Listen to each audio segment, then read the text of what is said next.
Hey guys, how's it going? It's Etanyos here. Welcome to episode number 4 of this NHL 22 Edmonton Oilers franchise mode here in Oil Country on my channel. If you haven't missed episodes up to this point, head up into that top corner right now. If you do enjoy this one, show your support down below by dropping a like, subscribing, and hitting notifications to show your support.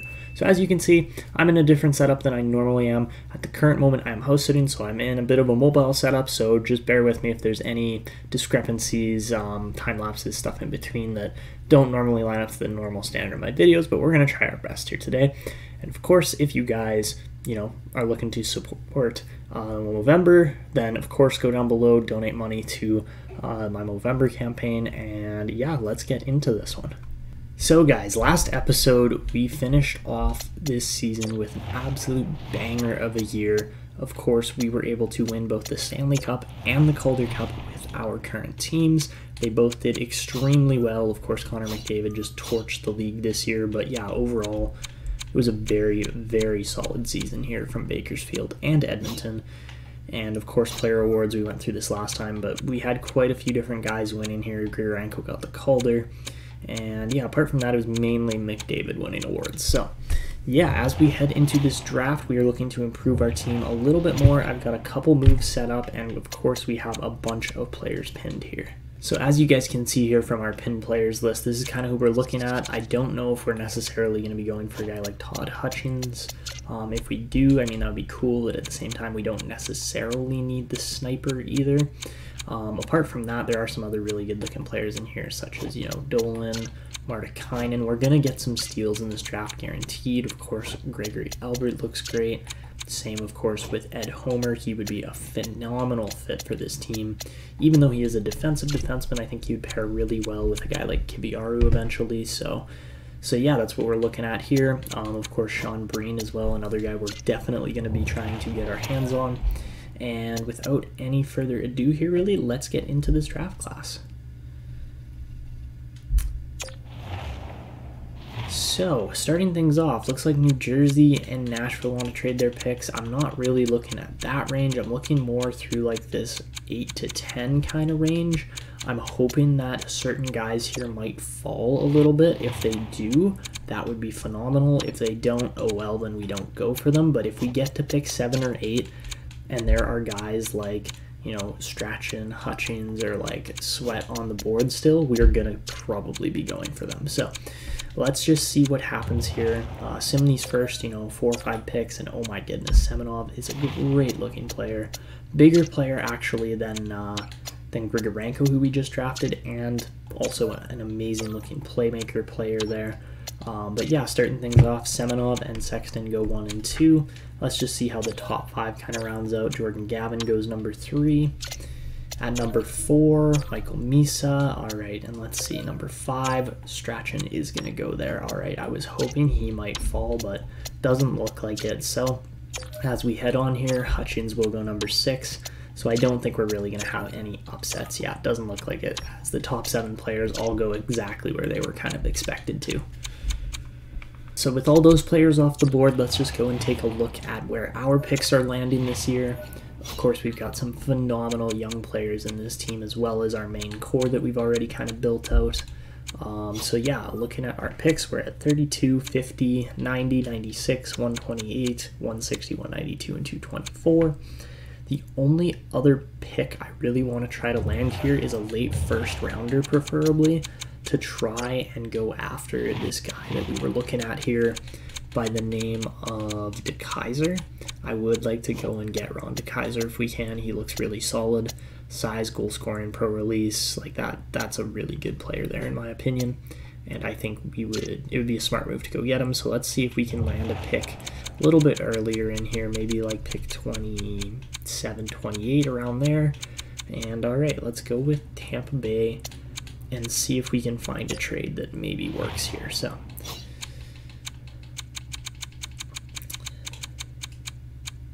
the other pick we're going to try to pull off of the Lightning here is probably going to be, I'm thinking like maybe like pick 120 something here or so, right around that range, just so we can kind of get ahead of the curve on our picks. So let's try going pick 28 and 124. What do they want? McLeod and 2 picks. I'm going to try something a little bit different than that. So let's get rid of McLeod here, and I don't know if we're going to have enough time to make this trade, but let's just see. So we go pick 128 and then a bunch of prospects here. I think that would be our best bet.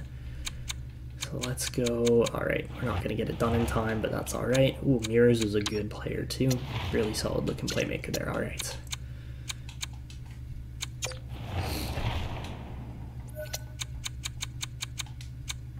All right, so the trade we are going to attempt to make is going to be these 2 picks essentially, and that's it. Picks round 1 and 4 from Tampa. I'm just trying to trade up a few spots because I don't think we're quite going to land Gregory Albert at pick 128, and that's right where I want to take him. So after that, let's go with, who do they want? I'm going to throw Madsen Leslie in there just because he hasn't grown very well. Apart from that, maybe Tyler Tullio and let's go Scott Brunovich. All right, those 3. Does that get the deal done? It should. I don't see why it wouldn't. And does Tampa Bay take it? Yes, they do. Perfect. All right, so that's a really good trade.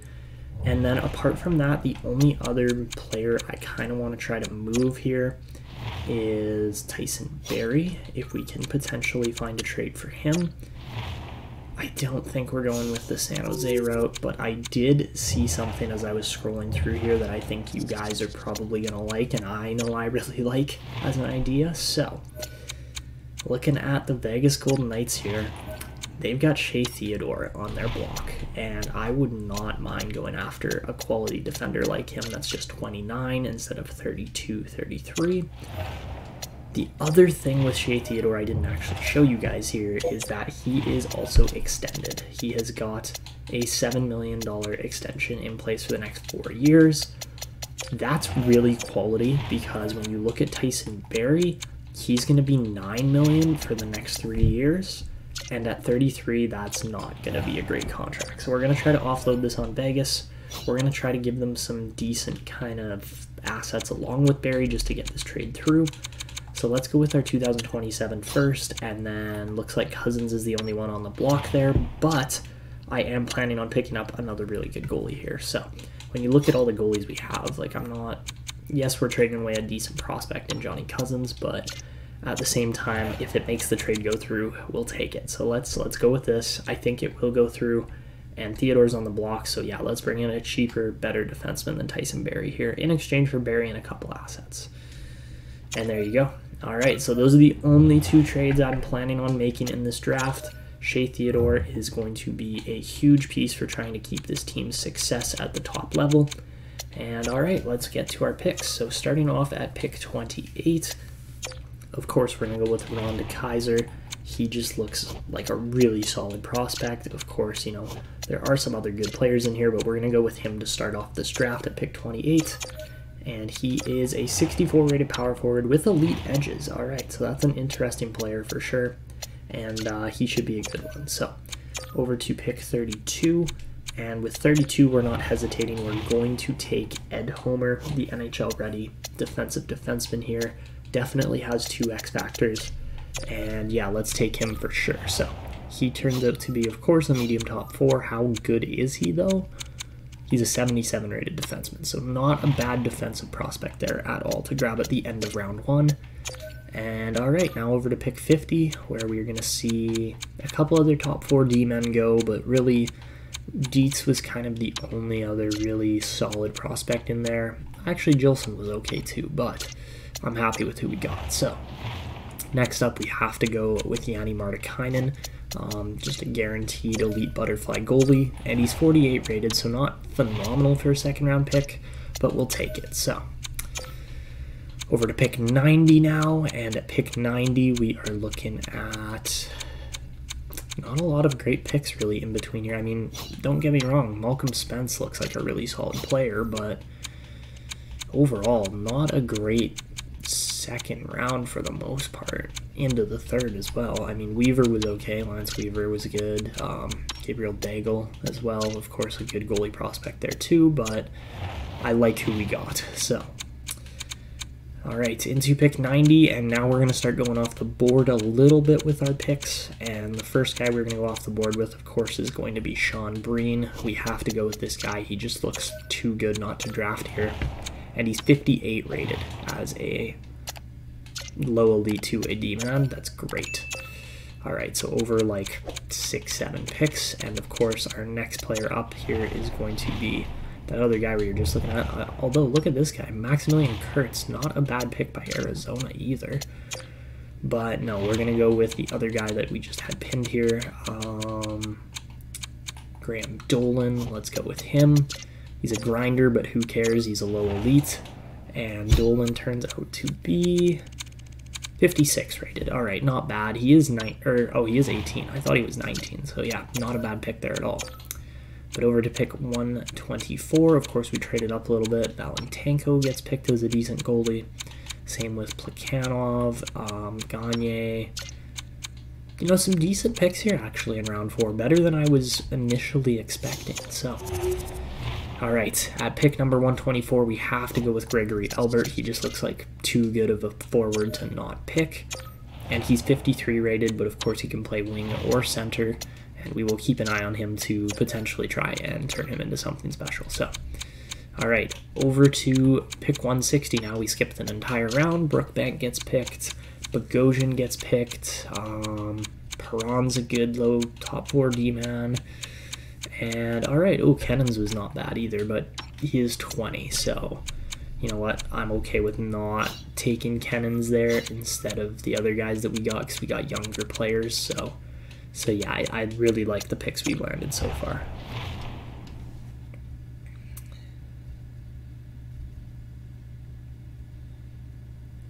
All right, so up next, now we're into a little bit more of the risky waters for picks. There aren't as many players scouted in here, but I'm going to take this Oscar Nordgren guy.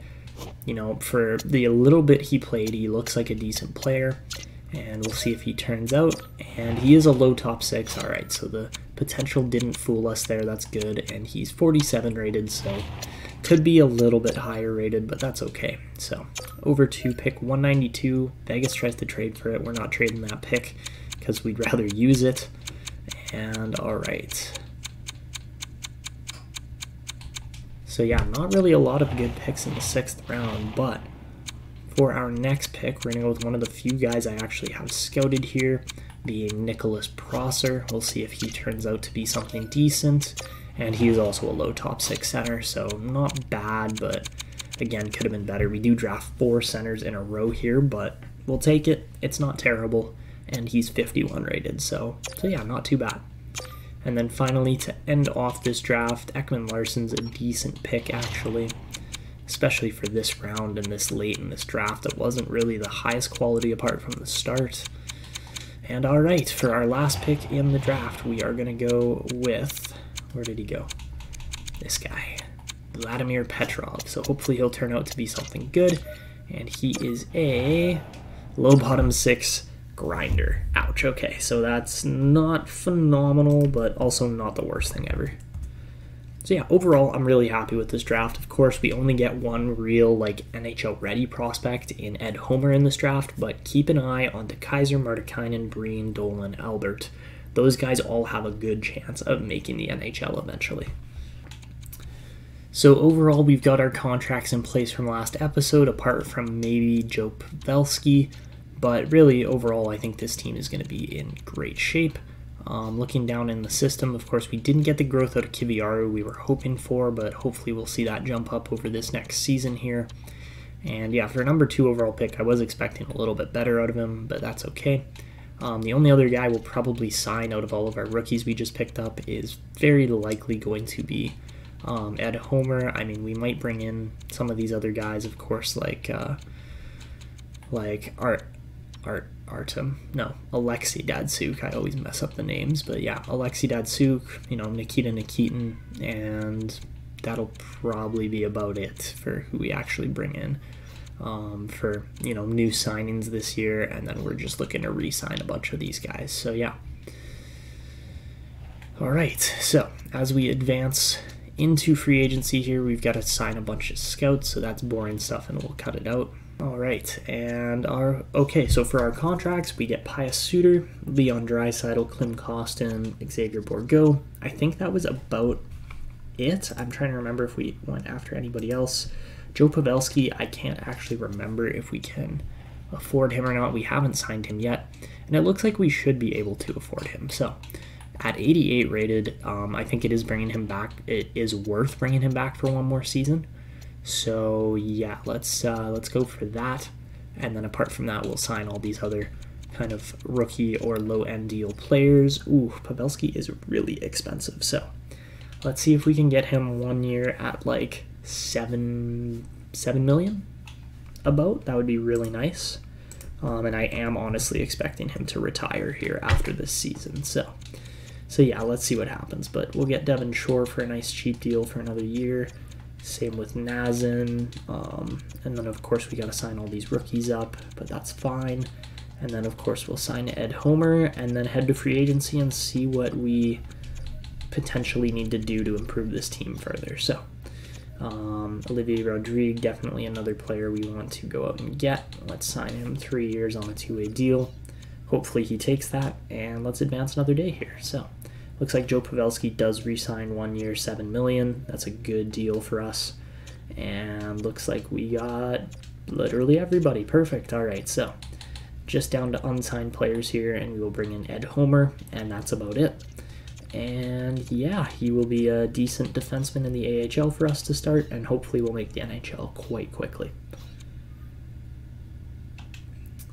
So let's advance another day. Ed Homer joins Edmonton, and perfect. All right, let's head to free agency now. We still have about, am I seeing $4 million? $4.6 million. So just looking, I'm just going to do a quick kind of overall assessment of the team, what we have available, what we need to improve on still, and overall, really, I do think that our team is set up in a pretty strong manner here. All right, so overall, I don't think our team really needs to do too much else here to improve any further. Of course, we just won the cup, and we should be pretty well off here as we head into free agency. So as we head into free agency here, we'll get our last couple of scouts signed, and all right, for the trade block this year, I don't think we're trading anybody, to be completely honest. I really like the team, the pieces that we've all put together here.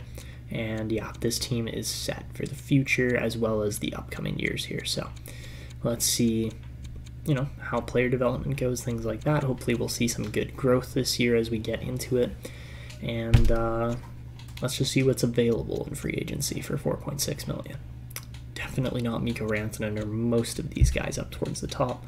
Even Jesse Puljujarvi is really expensive still. So yeah, definitely not going to be going for any of those guys.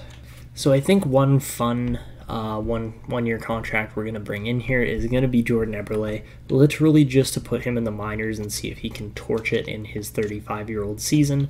I think that would be really funny to see if we could actually manage that, because I have seen Jordan Eberle do it in the past, so you never know. 1 year at $4.6 million just to torch the AHL, that sounds like a pretty good deal to me.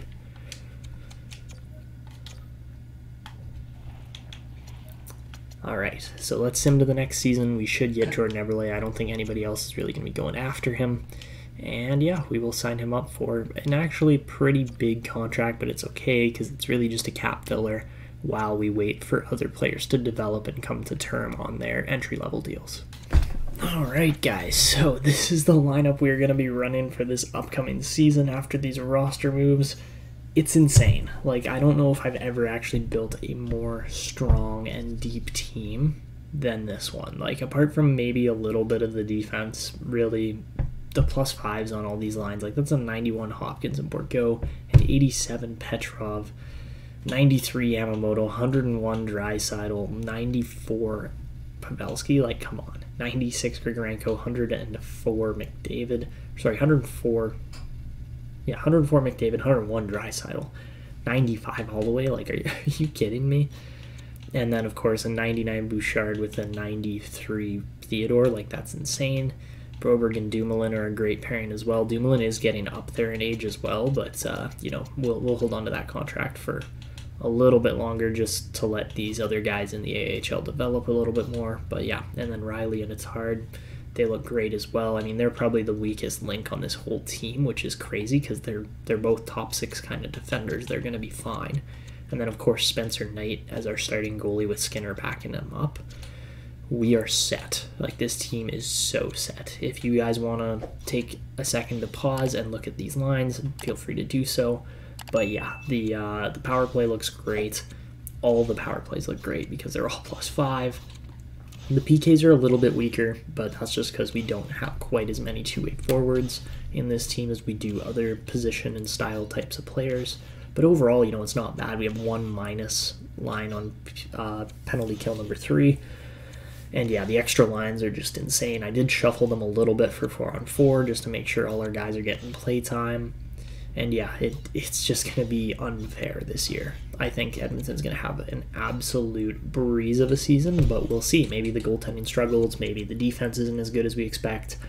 Maybe something like that happens, but really, that's the team we're going with, and that's what we're going to use jumping into this season. Alright guys, so this year the Edmonton Oilers go 49-30-3 for a 101-point record, and they finished 6th place in the league behind quite a few other teams. The Columbus Blue Jackets were just insane this year, as you will see in a minute. But yeah, overall here the teams that made the playoffs, it wasn't a bad year. But yeah, some teams like Florida, Carolina, and New Jersey sneak into the playoffs, while other teams like Dallas and Colorado miss. So yeah, a bit of a strange year, but look at how bad the Seattle Kraken were. They went 16-59-7, 23.8% point percentage. That's terrible. So yeah, that was the NHL. As far as the AHL goes, Bakersfield was pretty good, going 43-22-7, finishing 5th place, so not bad at all there. And actually, you know what, they might have finished a little bit lower just because some games have not been completed down in the AHL. But yeah, the NHL regular season was just absurd, as you will see here in just a second, based on the fact that, yes, McDavid and a couple other guys were right around the 100-point mark on our team. Grigorenko didn't really develop any further this year, which kind of sucked, and Bouchard definitely dropped off a little bit as well. So yeah, it was a little rough on that side of things for the Oilers this year, but look at this top-end scoring. Like, this Columbus line is just insane. Cole Cylinders hit a whole new level, and he looks phenomenal playing alongside some of these other guys there. But yeah, those are your point leaders. As far as goal leaders go, McKinnon was great this year. And then defensively, Charlie McAvoy really stepped his game up this year, just putting up 85 points. Like, that's insane. D'Angelo was insane as well, so was Drysdale and a few other guys. Barry still had 72 points, so he was really good for Vegas. And then goalie-wise, Merzlikins, of course, was the best goalie there. And then rookie skaters, Jeffrey Sexton, the 2nd overall pick, would actually be your best player out of everybody here over this last season that got picked and were rookies. And yeah, not a bad season at all, but really we are still kind of just waiting on Aaron Kiviaru to make the jump here, because he hasn't really, I mean, he finished 4th in team scoring this year with 61 points in 72 games, but he didn't grow, and I don't entirely understand why, but you know, it is what it is, and hopefully he'll turn into something here soon. Kasper Halttunen had a great year, putting up 64 points, topping last year's point record for himself.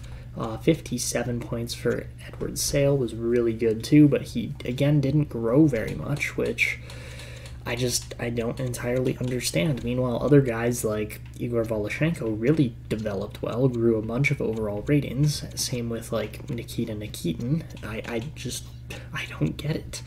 But that is how our team did. Not bad at all, again, either, but those top-end prospects and players are just not developing the way you'd expect them to.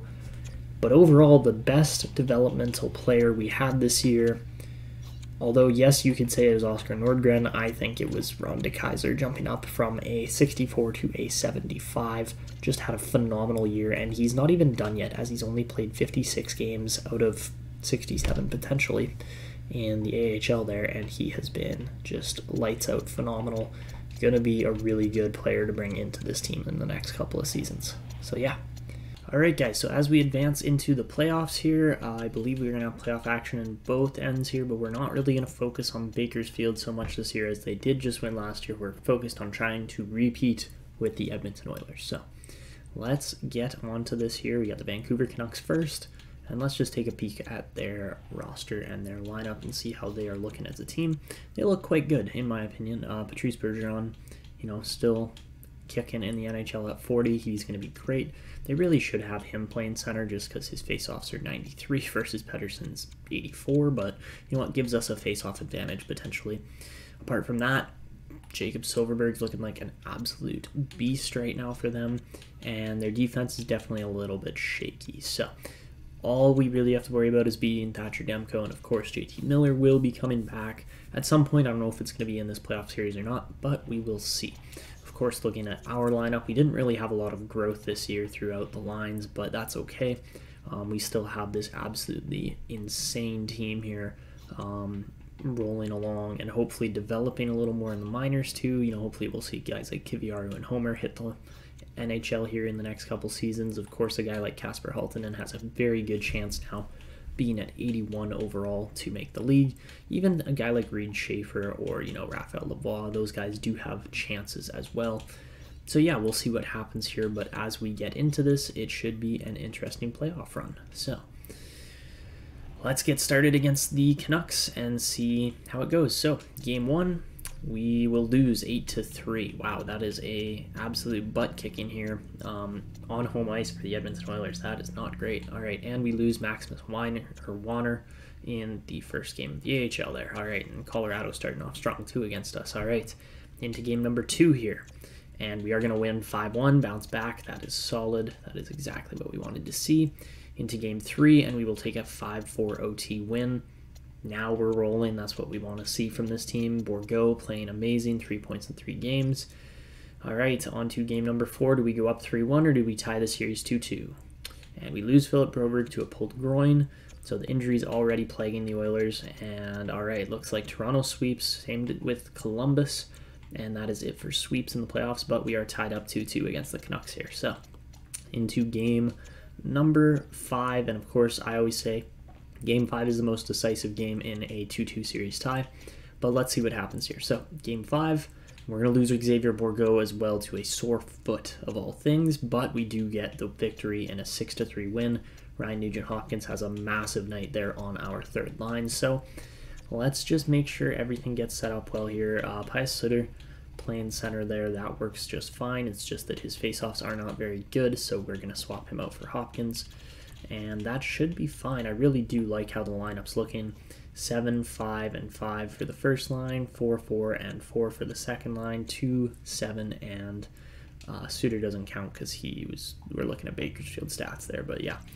Not bad, really, from the team so far. Theodore and Bouchard could be better, but really apart from that, we are missing Broberg, which would really help, but all right, let's see if we can finish off the Canucks in 6 games here. So looks like the AHL playoffs are still going on. We're down 3-2 to Colorado down there, but that's fine. And all right, into game number 6, do we eliminate the Canucks? First period, 3-1 start. That's very, very solid. We get a goal from Theodore too, which is massive. Second period, still 3-1, and into the third. Shouldn't be too much of an event here, but Vancouver makes it a 3-2 game, so this is definitely getting a little closer than I wanted. But let's see if we can, widen that margin again here. So we're getting more than enough shots. Vancouver power play does not convert, but they are getting enough shots, and they do tie the game. Klimovich gets the game-tying goal there at 3-3. We're drastically outshooting them, but just can't put a puck in the net. And all right, as we head into OT, let's see what happens here. I mean, should be an interesting OT. 5-on-3 power play, Edmonton. If you don't score, oh my god, we didn't score on a 5-on-3. Are you kidding me? That is like playoff defeat right there. Vancouver power play doesn't go either. Oh my god, what is going on here? We are overly extending this series when we should have been able to finish it off right there. We had our chance. But as we head into double overtime, let's see what happens here. And the Canucks are going to get it. They get the game winner there from Elias Pettersson. Who else? Their absolute sniper there. And we choke that game. That was our game to lose, and we definitely lost it. And we lose Vyacheslav Grigorenko to a sore knee. So really not where we wanted to be, but that is what it is. So as we head into this Game 6 of the Colorado series, is Bakersfield out or do they move on? and we're going to stay alive for another game. That's perfect. All right, so into Game 7 here. Honestly, this Oilers team is absolutely injury-ridden right now. It's not a good spot to be, but hopefully we can start to bounce back from some of these injuries and get these guys back in the lineup because we really need them. So, all right, into Game 7. Not exactly the series I was expecting first round of the playoffs, but let's see what happens here. So first period, it is a 2-2 game. 2 goals from McDavid, a goal from Ekman-Larsson and Mikheyev for the Canucks, and they outshoot us by 2 shots. Second period, 3-2 Oilers lead as the Boosh Bomb gets us ahead in this game, and now we just got to hold the lead. Of course we don't, as Bo Horvat scores on the power play, tying this game up, and then Brendan Peary gets a goal to give Vancouver the lead. So now we are chasing, and we just very well might be out, but shorthanded goal from Tyler Benson is huge. That is clutch, and we give up another power play to the Canucks, and of course, Victor Rask is going to score on it. So it looks as if we come up extremely short this year. Not the season I was necessarily expecting, but ouch, Edmonton, ouch. Terrible round 1 loss to the Canucks. We lose in 7 games. And really, that was our series to lose, and we absolutely lost it.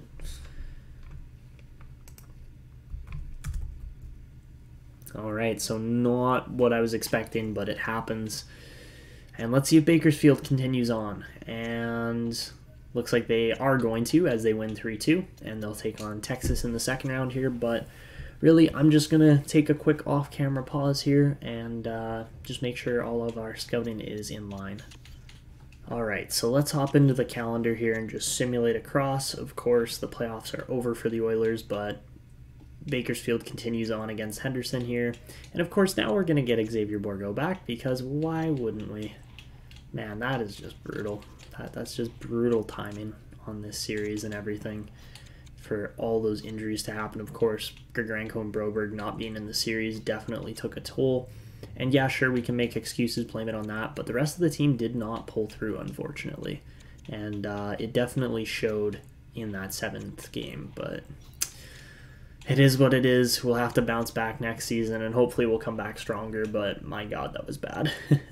So Bakersfield is up 3-2 here, and they blow the series, of course. So we get knocked out in round 2 with the Bakersfield Condors, but really, overall, not a great season considering how things initially went there with the Oilers this regular season. But yeah, I guess we'll sim to the draft now and see how the final playoff results go, as Toronto, Columbus, Calgary, and Minnesota are your final 4 teams in the NHL. And this year for playoff champions, we're going to see the Toronto Maple Leafs get the Stanley Cup and the Wilkes-Barre Scranton Penguins win the Calder Cup.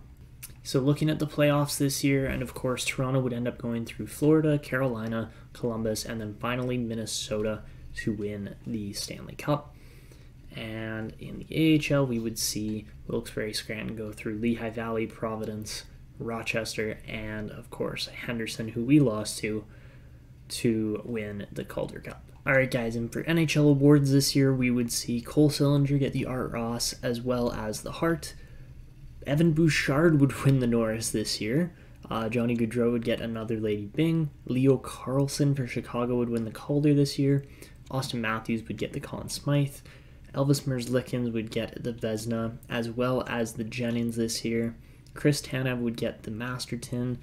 Robertson, or New Jersey's coach, would get the Jack Adams. Sidney Crosby would win his 3rd straight Selke.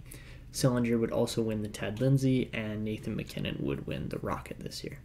So looking at the overall progress reports here on the season, and it wasn't our best year by any means. We definitely struggled a little bit more than I was hoping, and really the team is going to have to prove themselves in this upcoming year after that borderline abysmal season here over this last year. So not great, but you know, things happen. And of course, for player growth in the system and progress reports, really the best players we're going to see here are definitely like Edward Sale, Ron DeKaiser, those kind of guys really made jumps this year. And yeah, we'll have to wait and see, but we also have what is looking like a phenomenal short list of prospects coming up here for this upcoming draft. So I think we're going to jump into that just because the playoffs kind of got cut short. So we'll get 2 drafts in one episode here, but I hope you guys are looking forward to this because I really do think we're going to land some awesome prospects here coming up. So guys, here is the list of prospects we are looking at for this upcoming draft. There are a couple guys up in the lottery that I am quite interested in here this year. This guy here, Guy Ouellet, 68 points in 65 games, is a medium elite 2-way forward. I think we really should go for him. But also, this other guy at pick 13, Chance Ward, also showing up as a medium elite, potentially with an even better setup and frame and everything than Ouellet. And of course, he put up 87 points in just 67 games. So I really do think those 2 guys would be good pickups for this team if we're going to be able to land deals for them. And then apart from that, lots of low elites in here that, hopefully we can try to get our hands on and land. And yeah, I think it is going to be overall a really good draft class here as long as we can make just a couple trades to move up into these positions that I want. So looking at the lottery this year, and Ottawa is going to win the first overall pick. Seattle's going to move from 3 to 1 despite being the worst team in the league, but they also have pick 6 there with Detroit's pick, so they're not that poor off. All right, so as we get into this here, we've got to go through retiring players, and we are not going to lose Joe Pavelski just yet, but we do lose Jordan Eberle as he calls it quits on his career after a very solid overall career in the NHL, 736 points in 1,058 games. But really, top guys are Wheeler, Stastny, Taves, Parise, Carter, Carlson, those kind of guys. And then for goalies, we'll see Bernier, Hutchinson, Dell, Tokarski, and Svedberg. All right, so moving on here, and Wheeler and Stastny are going to become coaches, and we're going to see a ton of coaches retire here. I don't think, unfortunately for the Oilers, we don't lose any coaches. Same with Bakersfield. And let's get into this draft class. I've got the trades somewhat planned out. I think I know what kind of picks we're going for here. And oh boy, we do have a Connor McDavid contract coming up that we are going to have to re-sign. That is going to be a fairly decent sized contract here, so this will be fun. But all right, let's do this. All right, so in contract extensions here just before the draft, we're going to offer McDavid a 6-year, $10.875 million contract using that rule of 85. All right, for Philip Broberg, he's looking for just like 2 years, but we're going to try offering him 8 at a $6.2 million contract and hope that he takes that because then that way we actually have a good top 4 defenseman set in long term here at a decent price overall. So yeah, we'll go 6.2 for 8 years. Hopefully he accepts that. Joe Pavelski wants way too much money for being an 85 overall now. I know he's going to decrease even more over the offseason, so we're just going to hold off on him, see if we even have the cap capacity to do that. We're going to offer Matvei Petrov a ridiculously cheap 8-year, $1.65 million contract here, because that's all he wants. We're going to offer that.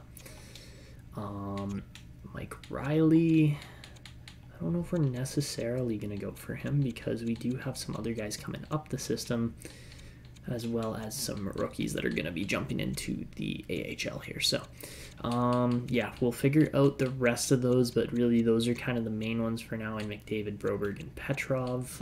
As far as goalies go, Spencer Knight is going to cost us a decent chunk of money here too. We can't pay him that much, so let's see.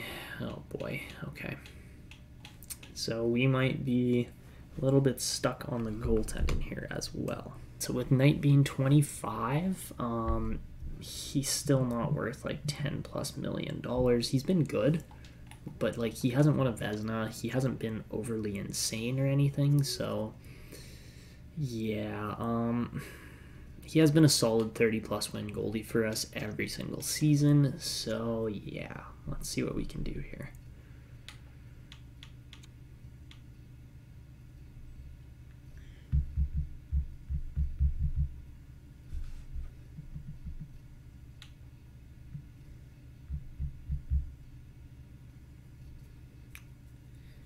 All right, if we go 4 years, we should be able to offer him a $7.7 million contract, which is definitely doable for his caliber.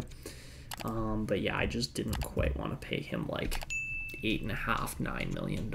So let's see if that goes through, and hopefully it does. So that's all we're going to do for now for contracts. I'm sure we can pick up other pieces if we lose guys like Mike Riley and such, but apart from that, I think we're ready to get into this draft. I don't exactly know what we're going to be trading and offering to try and land these couple picks that I'm looking for, but we will try our best to land some good ones here. So let's get into this and try to land picks a little bit later on in this draft. I'm looking at probably 8 and 12, I'm thinking, are going to be the picks that we go for. So yeah, just looking at this draft class, you know, the top end is extremely solid. I didn't get a scouting report on shoots there, but that's okay. We definitely have some elite players a little bit further on here too. So yeah, if we could land like Wale at 8 and Ward at 12, that would be perfect in my books. So yeah, let's see what we can do and then see if we can pick up some future picks here as well. Looks like Ottawa does want to trade their pick, but we don't really need a top-end sniping center like that in Legault. I'd rather take the two-way forward kind of guy instead. So yeah, let's see what we can do for finding trades here with Tampa Bay and Philadelphia. All right, so I'm going to try for these 3 picks because I want to land Suave and Arvidsson with these other 2 picks. And let's see what the trade they're looking for is here. All right, so they got a bunch of options for us here, which is good. But I think the deal we are going to go with here.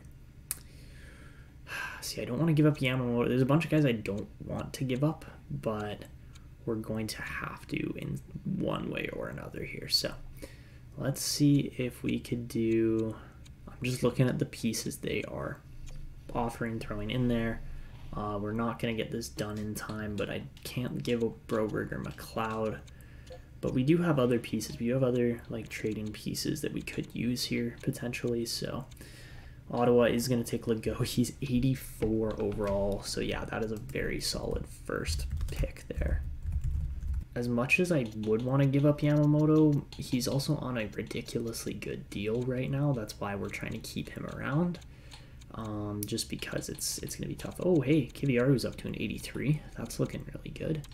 And that's definitely going to help our team defense out a bit. So let's see if we could go maybe like...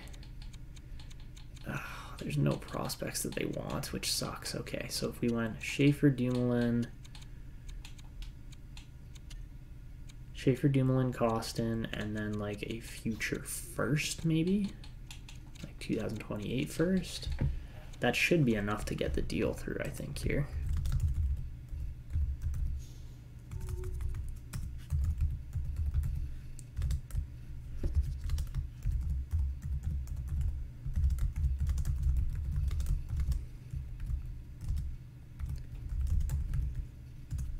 All right, and in exchange, we'd be getting pick 8, 103, and 135.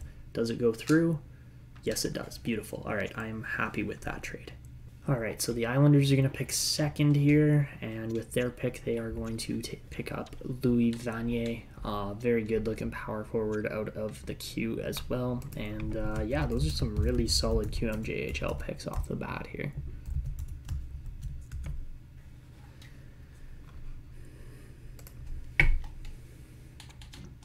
All right, so looking over to the Philadelphia Flyers, and I just want to see what they are expecting in return for a 12th overall pick. Obviously, they have Connor Bedard there, so they're trying to build around him. So let's see if we can go pick 12 and pick number 140 or so. Let's see if those 2 picks. Oh, nothing. All right, what about just pick 12? Nothing. All right, we are winging this then, I guess. Shoot. Usually I like to get at least a sense of what teams are kind of looking for in return for their pieces, but let's see what they want.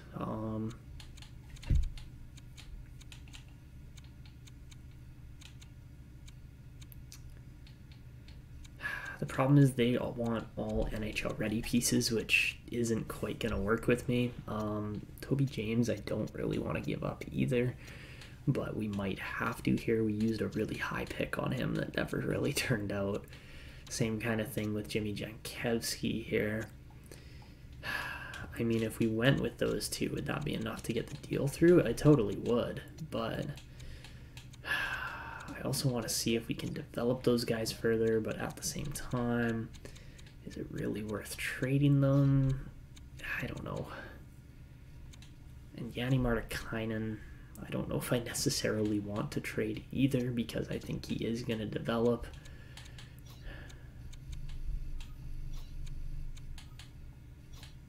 Of course, the only skaters matching the block are really highly touted players and prospects that I don't want to give up, but we are likely going to have to give up some of them. So, I mean, hey, if we can throw Arvidsson in there as like a cap dump kind of piece, I wouldn't mind that. So yeah, if we went like Arvidsson along with the 2029 first, it wouldn't quite be enough.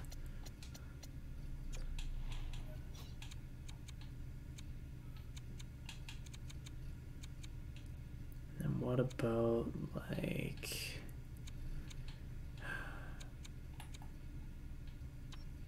maybe Dolan? Yeah, that might not be bad. All right. So Seattle's going to pick 3 here, and with pick 3, they're going to take Lasse Bergenheim. Again, nobody's got zone abilities. I don't know exactly what's going on here, but yeah, it's been a bit of a weird draft class so far.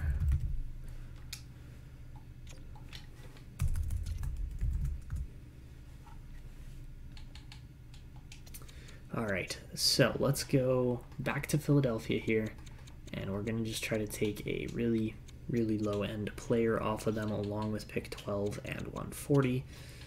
And, all right, let's just take somebody here. Laforme, yeah, that's fine.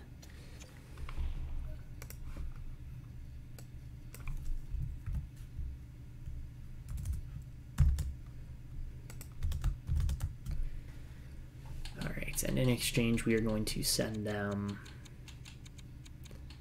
Victor Arvidsson, a 2028 first round pick. We are just getting rid of all of our 2029 first round pick. Philly's over the max salary cap. Are you kidding me? Okay, well, who's getting paid way too much? Bertuzzi's getting paid way too much. Kevin Hayes is getting paid way too much. I would do Morgan Frost, but no, I don't think that's going to happen. Is that Nolan Patrick? They brought Nolan Patrick back. What?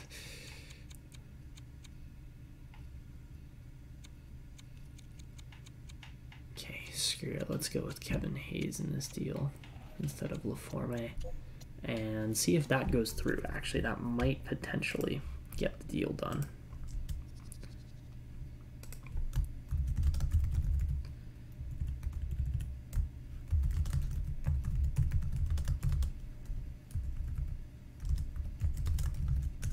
Alright, so we trade away a first round pick here, but we're potentially getting pieces back. It does not go through. Alright, let's try one more piece in here.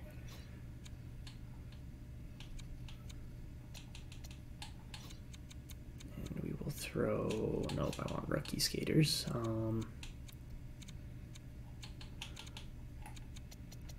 Alright, let's throw a rookie skater named... Sure, let's go Tony Peaceman. Sure, that works. Is he signed?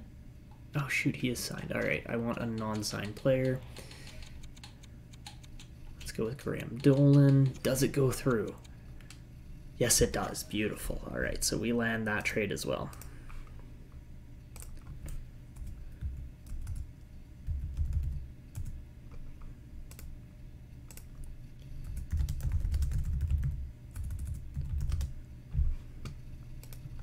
Alright, but in exchange, remember guys, we are landing quite a few pieces that are going to add up and help out with this team. So, San Jose with pick 4 is going to take Roman Kindle, who actually looks like potentially the best player in this draft just based on having an actual zone ability.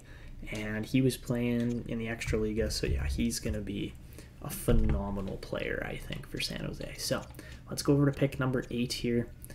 And all right, Gavin McKenna, Tristan Weinrich, and Ronnie Pogg are all going to get picked here. But at pick 8 and 12, I think we are going to land 2 phenomenal players here. All right, so we could go with Schutz. I don't know his potential, so we're not going to worry about him. We're not going to worry about most of these guys based on the fact that Guy Welle looks like an absolute beast. Magic hands, 200-foot game, puck protection at 5'11". And he's medium elite. We're taking him, like no questions asked. And he's 79 rated. All right, not too shabby there. Elite edges on that guy as well, so not bad. That guy, because his name's literally Guy. Didn't mean for the pun there, but we'll take it. And all right, Schutz, Schwartz, and Thompson all go with the next 3 picks. And you know what? That means we definitely get to land Ward here then. And I am not going to hesitate in taking this guy because he looks really, really good too. So let's go for it. Chance Ward, welcome to the Oilers. He's 79 rated as well. Also has elite edges. And he's massive, 6'4". Yeah, we just landed a future penalty killing Selke kind of duo that is going to be phenomenal down the road. I am really happy with these 2 picks to start things off here. All right, so over to pick 57 now. I know we're making a bit of a hefty jump forward in the draft, but that's okay. We miss out on Kevin Lindsay there. Ottawa lands him. Very solid player. Same with Kari Alonen in the second round, 67 rated playmaker. Not too bad, but we will take our 79 rated elite players here instead and stick with them. How about Lalancette? Gilbert Lalancette looks very good. Same with, wow, this is a really strong draft. Moises Finnerty. Even like Jarez there, or Yarez, however you say his name. Yeah, this, wow, this has been a really solid draft so far. So up next, we are going to go with Cohen Ramirez because he's an elite goalie. No hesitation on that. And he's 60 overall, so not too bad there. And yeah, with the 57th pick, that is good. So over to pick number 89 now, and we're just going to miss on a guy named Sergei Samsonov. And anybody else? Not too much there, really. What about the end of round 2? Did we miss anything there? No, we're doing all right. Okay, so we land 3 elite players with our first 3 picks of the draft. Normally I would take Rycroft, but I don't have him pinned. I was looking at somebody else at this pick, and that somebody else is going to be, I'm not the goalies either. Who did we have here? Dhaliwal? I guess so. All right, well, he's guaranteed top 4, so let's go with Bradley Dhaliwal here. And all right, he's 49 rated, so not spectacular, but at least he's guaranteed potential, so maybe he makes the NHL at some point. So over to pick 104, we just miss on a guy named Orlando Delmas as well. I think I had him scouted, but not like to full bars or anything, so yeah, all right. Dhaliwal is definitely a good pick. After that, not going to go with Bowmeister. We are going to go with, again, off the board, but again, you guys will trust me when you start seeing the picks that we're landing. I mean, the potentials are there. They're scouted. And yeah, we are going to go with Francois Sauvé, or Sauvé, however you say his name, and he is a 57 rated power forward. Not too shabby at all. All right, so over to pick number 121 now. And we have this guy lined up. We've had him lined up for quite a while now as well. And the guy we're going to be picking here is going to go by the name of, not Jacobs, actually. I was going to go with Roy Carter, but you know what? If we swap this around a little bit, I don't think it's really going to hurt anybody. We've got so many low elites lined up here later on. This is what the joy of find prospect can do when you're scouting, is you'll find players like this all the time. All right, so I guess we will go with Dawson Jacobs then for the next pick. Again, looks like a really solid defensive defenseman. He's 52 rated, and at 121, we will absolutely take that. All right, so over to pick number 135 now, And again, we're just going to start landing these picks that are all lined up here. So next up, 168, we will go with Ulf Arvidsson. Again, looks like a really solid sniper on the right wing there, and he's 52 rated as well. So not too shabby there. And we'll go over like 5 more picks after Arvidsson, because that's just where our kind of trades lined up. And at 169, we will go with Roy Carter, and he's 51 rated. I've been watching him since the start of the season. He came up early with the scouting, and he turns out to be really good. So after that, we miss out on Charlie Benino just by a little bit, but that's all right. I wasn't actually planning on picking him. And okay, next up we will go with Silas Cullen at pick number 153 here. And he is a 62 rated two-way D-man. Beautiful. All right, that's a really good pick. All right, so we miss out on anybody. I think we landed most of the steals in this draft in those last 2 rounds here, really. So be nice if the neighbor could stop running their extremely loud vehicle right next door, but that's okay. That happens sometimes. And all right, next up, pick 185. I think I was going to go with Darius Tan just because he was one of the few guys I got a full potential on, and I could care less if we land a fringe starter goalie with our 6th round pick. So let's go with that. Hopefully he'll turn out. And okay. After that, not a whole lot of potential remaining here in this draft. My God, that was actually pretty bad. Is there any other fringe starters even? I think we landed a bit of a steal there in Darius Tan, whatever his name is. And then for the final pick of our draft here, we're going to go way the heck off the board. I could pick Preston Nash, who's a 19-year-old defenseman that doesn't really fit our system, or we could pick a 17-year-old grinder that is more likely to fit our system. So we'll go with Richard Machovsky. And all right, that is it for this draft. So we land a ton of great players. I'm really happy with how that went. One other fringe starter got picked there, but really overall we get Ramirez, we get Tan, so that's 2 goalies. We get way too many defensemen in my opinion. We got Jacobs, we got Cullen, we got Dhaliwal, we got I think that was it actually. Never mind, we didn't pick up as many D-men as I initially thought.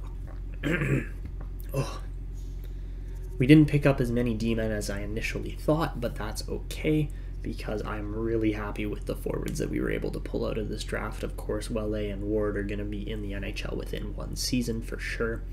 And then apart from that, you know, Salve, Jacobs, Arvidsson, Carter, Cullen, even Dhaliwal and Ramirez, all those guys have a good shot at making the NHL at some point in their careers. So there you have it. That is the draft. So as we head into the off season here, hopefully we will get some re-signing done with those contracts we offered.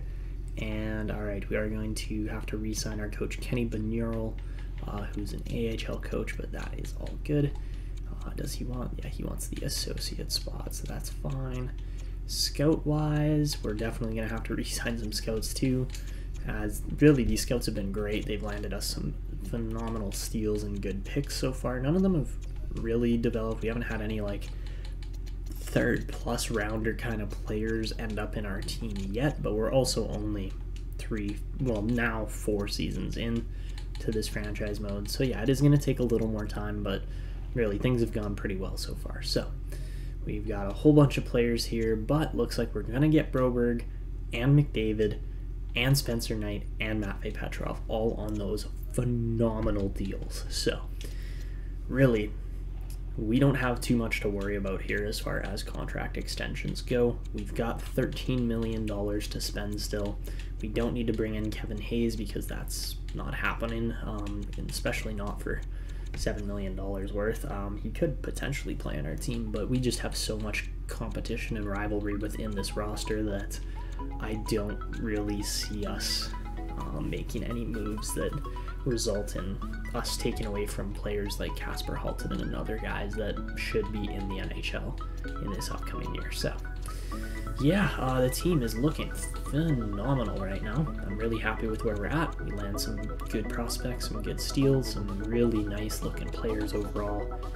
And yeah, now we have guys entering the AHL that are low elite draft picks that we can hopefully develop well. So that is where we're at with this franchise mode. Things are going well, and I think this is where we're going to leave it. Next episode, we will start off with the rest of the re-signing phase. I'm happy with where we're at, and that is going to be it for this one. If you guys enjoyed, make sure to go down below, show your support by dropping a like, subscribing, and hitting notifications. Of course, make sure to leave comments to get featured as well. But that is it for me. This is Etanyos signing out, and then see you next time.